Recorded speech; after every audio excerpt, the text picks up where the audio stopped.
Good morning, parents and families. I want to start by taking a moment to thank you for providing the time to watch this podcast. I realize that schedules are very busy, and I want you to know that I appreciate the time that is dedicated to your children's educational success at home.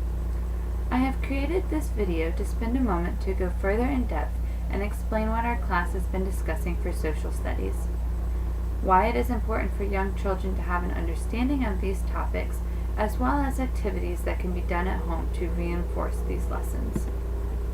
Our current social studies unit discusses the topics of civics and government.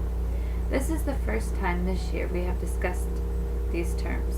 However, these are concepts that our class has been practicing from the very beginning of the year.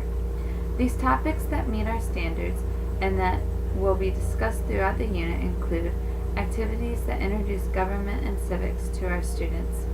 This will include, but will not be limited to, conversation about the term citizenship, the roles of a citizen within the classroom, community, nation, and world, how we can make a difference within these environments by being a citizen, how citizens balance power in their surroundings, what forms of power are used in various situations, how power is gained, used, and justified, and how individual citizens' rights are protected within the government.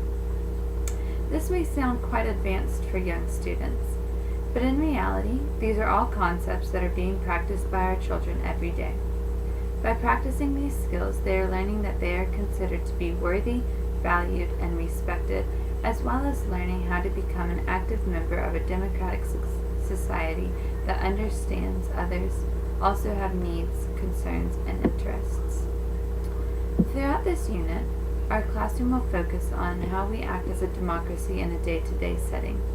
I will model democratic behavior by remaining in control of the classroom while expressing the value of each individual child, students' interactions with one another, teaching equally to each student, and enforcing the balance and the importance of overall welfare of the class.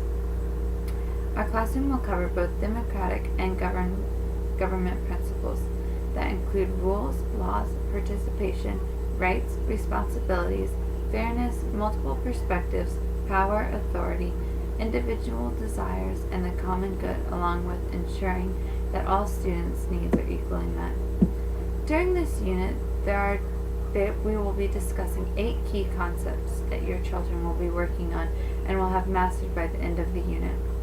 These concepts are: teachers share control while letting children make decisions. Discipline is firm yet consistent and does not contain embarrassment or threats. Freedom of thought and speech are supported and encouraged.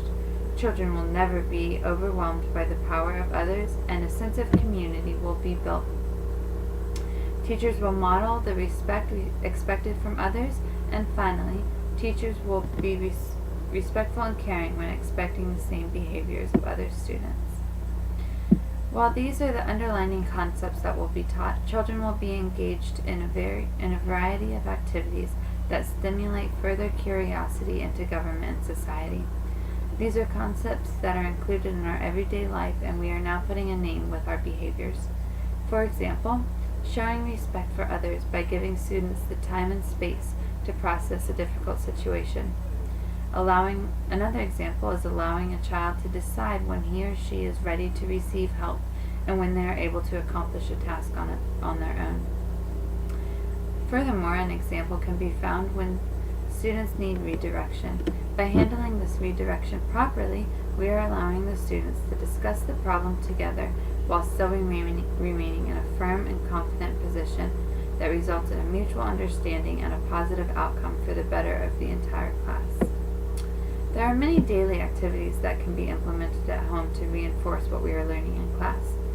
It is important to discuss good decision making, taking turns, as well as respect for others. This can be done through play and in everyday situations by reminding our children what it means to be a good citizen to your family, home, and community. It is then also important to discuss the importance of the value that they have with decision making when appropriate, and that what they say matters and is being heard. Overall, the goal for this unit is to get children to begin the learning process that teaches them that the basics of government and civic operations while relating it to their everyday lives. We want our students to be moving towards the realization that they have control over their lives and their actions, and that what they have to say, and that they have a say in rules that they must abide by. We are also expecting that the students come away with a wholehearted sense of respect, empathy, and consideration of others. Once again, I want to thank you for taking the time to view this podcast. I truly appreciate the dedication that each and every one of you has towards the success of your children. If there are any questions, comments, or concerns, feel free to email or call me at any time.